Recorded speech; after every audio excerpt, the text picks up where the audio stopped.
हाय students, बेटा good morning all of you. तो आप कैसे हैं? आइए आज हम चलते हैं class 9th political science lesson 1। Name of the lesson is democracy in the contemporary world and this is the 5th video on this lesson. Okay, and today topic is recent phase. As you know that students, in the previous video, that means video number 4, we have already learned phase in the expansion of democracy, beginning and the end of the colonization.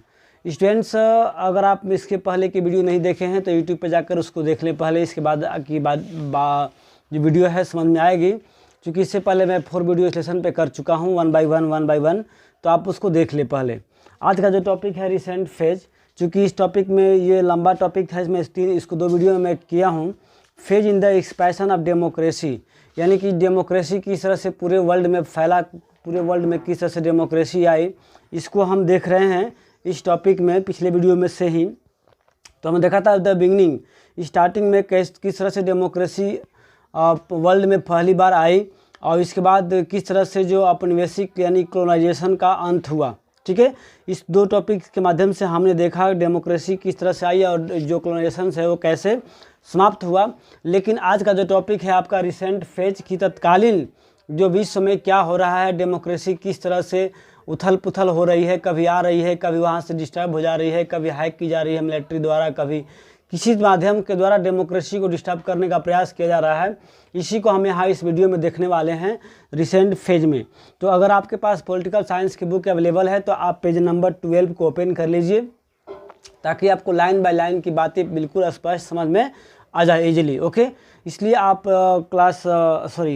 Page number 12 को open कर लीजिए, topic number recent phase. आइए देखते हैं recent phase में क्या क्या होता है, किस तरह से वर्ल्ड में डेमोक्रेसी आई और फिर वहाँ से डिस्टर्ब हो गई, या उसको हैक कर लिया गया उसको, या फिर उसको मिलिट्री कूप द्वारा उखाड़ फेंक दिया गया, फिर कैसे रिस्टोर हुआ। यानी कि हम इस यहाँ देखेंगे कि डेमोक्रेसी कई बार आई, कई बार गई, और क्यों, उसका क्या रीज़न था और क्या हुआ। तो हम इस पेज में यही देखने वाले हैं। आइए देखते हैं, आप पेज नंबर 12 को ओपन कर लें। Okay, listen, the next big push towards democracy came after 1980, यानी कि 1980 के बाद फिर से एक बार डेमोक्रेटिक गवर्नमेंट की इटेब्लिशमेंट अलग अलग कंट्री में होना स्टार्ट हो गया था। As the democracy was revived several country of Latin America, यानी कि लैटिन अमेरिका था वहाँ भी कई अलग अलग कंट्रियों में डेमोक्रेसी को फिर से रिव्यू किया गया। The disintegration of the Soviet Union accelerated this process, और इस प्रोसेस को सबसे पहले वो किया गया था सोवियत यूनियन द्वारा।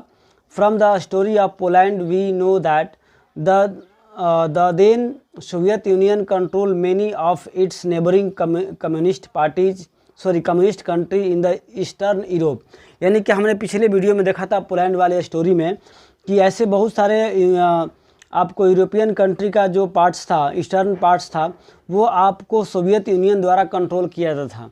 यानी कि सोवियत यूनियन का जो नियर अबाउट कंट्री है, जो पड़ोसी राज्य थे, उस राज्यों पे आपको सोवियत यूनियन का कंट्रोल था, यानी कि सोवियत यूनियन उसको कॉलोनाइजेशन के माध्यम से रूल किया करती थी। Poland and several other country became free from the control of Soviet union during the 1989 and 90, यानी कि पोलैंड के साथ साथ और ऐसे बहुत सारे कंट्री हैं जो सोवियत यूनियन के जो कंट्रोल से बाहर होकर अपने आप को फ्री किए थे। लेकिन अब देखने वाली बात है कि जो फ्री कंट्री हुए थे वो कौन से रूल्स, किस टाइप के गवर्नमेंट को फॉलो करते हैं। They choose to become democracy, और जितने भी सोवियत यूनियन के कंट्रोल से बाहर हुए जो फ्री हुए कंट्री, वे सभी लोगों ने डेमोक्रेसी को ही क्या किया, प्रेफरेंस दिया, डेमोक्रेटिक कंट्री अपने आप को इस्टेब्लिश किया। Finally the Soviet union itself broke down in 1991, और खुद सोवियत यूनियन भी जो कई देशों का जो ग्रुप था वे खुद आपस में टूट गए, और the Soviet union comprise 15 republics, और जो सोवियत यूनियन था वो लगभग 15 रिपब्लिक्स में डिवाइड हुआ। All the constituent republic emerge as independent country, और सभी जो है संवैधानिक रूप से एक अलग होकर रिपब्लिक कंट्री या रिपब्लिक इंडिपेंडेंट कंट्री इटेब्लिश हुए। Most of them became a democracy, और उसमें से लगभग मैक्सिमम कंट्री जो है डेमोक्रेसी रूल को अपनाए। Thus the end of Soviet control on East Europe and the break of the Soviet Union led to a big change in the political map of the world. इस प्रकार जो Soviet union जो है, Soviet union का जो control था European country पर, east European country पे, वो टूट गया और खुद सोवियत यूनियन ही क्या किया, पॉलिटिकल मैप में बहुत बड़ी एक बदलाव लाई पूरे वर्ल्ड के रूप में, वर्ल्ड में। In this period major change also took place in India neighbourhood. और इस समय हमारे कंट्री के जो पड़ोसी राज्य हैं वहाँ भी बहुत बड़ी बदलाव हुआ। जैसे Pakistan and Bangladesh made a transition from army rule to democracy in 1990। यानी कि 1990 के आसपास देखा गया तो बांग्लादेश और पाकिस्तान जो हमारे पड़ोसी राज्य हैं वो भी आपको मिलिट्री रूल को चेंज करके डेमोक्रेसी अपने आप में इटैब्लिश किया। अब यहाँ बात आती है, in Nepal the king gave up many of his power to become a constitutional monarch to be guided by elected leaders. यानी कि जो नेपाल के जो किंग थे वो भी अपने उम्मीद को छोड़ करके अपनी पावर को जो है कॉन्स्टिट्यूशनल मोनार्क थे वे गाइड किए, यानी कि वो गाइड होने लगे इलेक्टेड लीडर द्वारा। यानी कि नेपाल में भी चुनाव होने स्टार्ट हो गए, इलेक्शन होने स्टार्ट हो गए और उसके इलेक्टेड मेंबर भी कंट्री को कंट्रोल करना स्टार्ट कर दिया। However the change were not permanent. हालांकि ये जो बदलाव था मोनार्क से डेमोक्रेसी, ये काफ़ी लंबा समय तक परमानेंट नहीं रह पाया। In 1919 general Pervez Musharraf brought back army rule in Pakistan.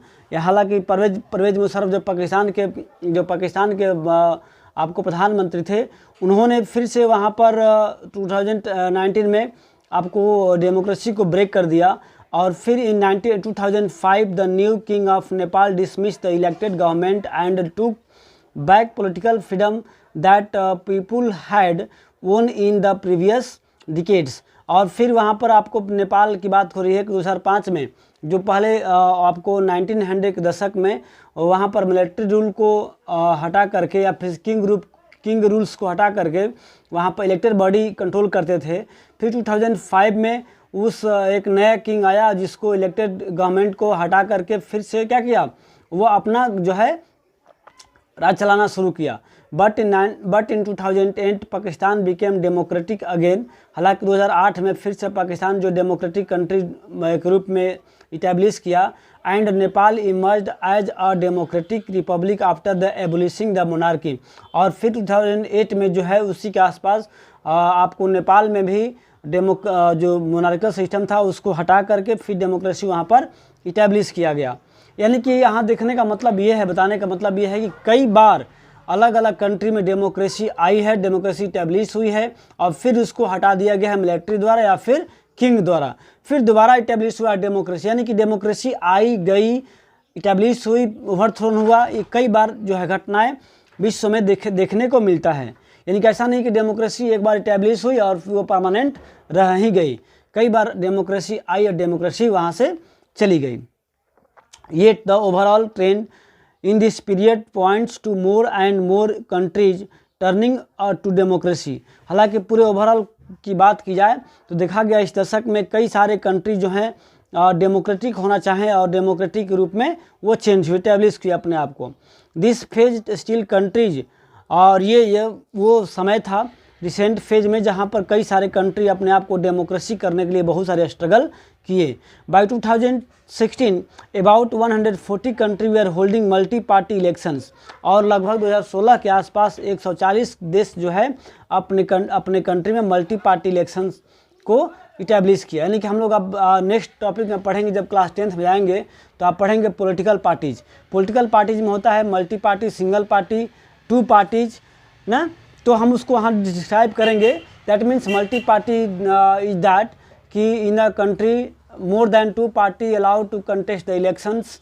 Okay, जहाँ पर दो या दो से अधिक पार्टियों को चुनाव लड़ने का अलाउ होता है, वैसे कंट्री में हम कहते हैं मल्टी पार्टी। ओके, और सिंगल पार्टी क्या होता है, जहाँ एक ही पार्टी को अलाउ होता है इलेक्शन को कंटेस्ट करने के लिए। तो यहाँ पर 2016 के आसपास बताया जाएगा पूरे वर्ल्ड में 140 कंट्री जो थे जो मल्टी पार्टी इलेक्शन को होल्ड करते थे। This number was higher than ever before. यानी कि ये जो संख्या है पहले से 2016 से पहले बहुत कम था, अब ज़्यादा हो गया। More than 80 previously non democratic country have made significant advance towards the democracy since 1980, but even today there were many countries where people cannot express their opinion freely. यानी कि इतना होने के बाद भी बहुत सारे ऐसे कंट्री थे जहाँ पर लोगों को अलाउ नहीं था कि अपने ओपिनियन को, अपने विचार को, अपने मतलब इच्छा को गवर्नमेंट के सामने रख सके या गवर्नमेंट के ऐसे कुछ किए हुए कार्यों का अपोज कर सके। They still cannot elect the leaders, यहाँ तक कि उन्हें अपने लीडर को चुनने का भी अधिकार नहीं था। They cannot take big decisions about their present and future life, और यहाँ तक कि लोगों को ये भी अधिकार नहीं था कि अपने फ्यूचर के बारे में, अपने लाइफ के बारे में वो कोई बड़ा से बड़ा डिसीजन ले सके, ऐसा अधिकार नहीं था। One such country is Myanmar, हम लोग उसी प्रकार की एक कंट्री का नाम मिलेंगे म्यांमार, जो हमारे पड़ोसी है, जिसको हम बर्मा भी कहते थे पहले। It gained freedom from the colonial rules in 1948, यानी कि ये भी कंट्री जो है कॉलोनियल गवर्नमेंट से 1948 में अपने आप को फ्रीडम कराया, हमारे फ्रीडम होने के 1 साल बाद। Okay, and became a democracy, और वहाँ पर डेमोक्रेसी रूल इस्टेब्लिश हुआ। कहाँ पर? बर्मा या म्यांमार कह सकते हैं। But the democratic rule ended in 1962 with the military coup। हालांकि यहाँ भी 1948 में जो इंडिपेंडेंट हुआ डेमोक्रेसी रूल इस्टेब्लिश किया गया, लेकिन मिलिट्री द्वारा 1962 में डेमोक्रेसी को हैक कर लिया गया, ठीक है, उखाड़ फेंक दिया गया।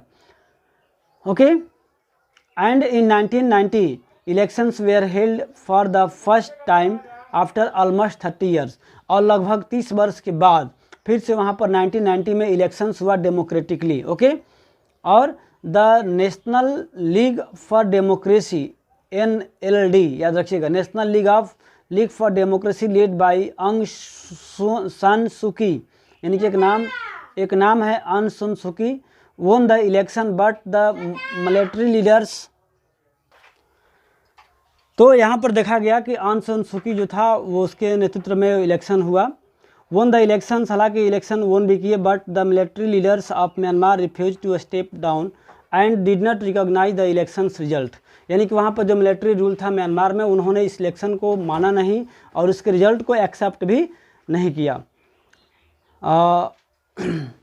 The military put the elected pro democracy leaders and including the सान सुकी अंडर हाउस अरेस्ट, और इस इलेक्शन होने के बाद जो वहाँ पर मिलिट्री रूल था वो सान सुकी को अपने घर में ही, यानी कि उन्हीं घर में उनको अरेस्ट कर लिया गया, इसको बोलते हैं नज़रबंद करना, नज़रबंद कर दिया गया। And the political activist accused of even the most tribal offense have been jailed, और जितने पॉलिटिकल लीडर थे जो कि इलेक्शंस को प्रेफर करते थे उन्हें जेल में बंद कर दिया गया।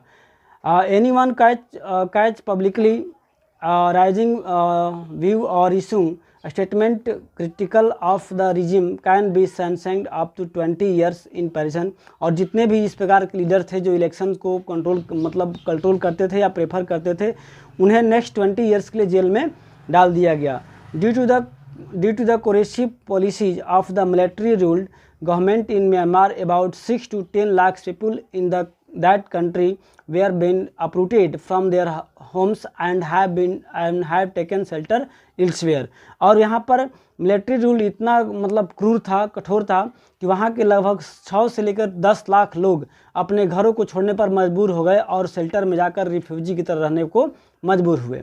Despite being under house arrest, San Suu Kyi continue to campaign for democracy, हालांकि जो सान सुकी थे वो अंडर अरेस्ट होने के बाद भी अपना जो कैंपेन है यानी कि आंदोलन जो है डेमोक्रेसी के लिए उन्होंने कंटिन्यू रखा। उनके according the quest for democracy in Burma is the struggle of the people to be whole meaningful lifes as a free and equal members of the world community. हालांकि वो कहा करते थे सान सुकी की सभी लोगों को, जो बर्मा के लोग हैं, डेमोक्रेसी के लिए उन्हें स्ट्रगल करना चाहिए और अपने लाइफ को सार्थक बनाने के लिए, एक अच्छे लाइफ जीने के लिए लोगों को फ्री और इक्वल मेंबर्स की तरह रहना चाहिए, उनका ये कहना था। हर स्ट्रगल हैज़ वोन इंटरनेशनल रिकॉग्नाइजेशंस, और उनकी इस प्रकार की स्ट्रगल जो है पूरे विश्व लेवल पे पहचानी गई और उन्होंने जीता भी। She has also been awarded the Nobel peace prize, और उन्हें नोबेल पीस प्राइज से अवार्ड किया गया। Finally under the her leadership the LND for the historic 2015 elections and democratic republic was establish. और उनकी जो इस प्रकार की स्ट्रगल जो है पूरे विश्व लेवल पे सामने आई और लास्टली उनका जीत हुआ और 2015 में इलेक्शन हुआ डेमोक्रेटिकली और उन्हें इलेक्ट कर लिया गया। फिर हम आज यही रहने देते हैं, नेक्स्ट टॉपिक पढ़ते हैं नेक्स्ट वीडियो में। तब तक के लिए गुड बाय।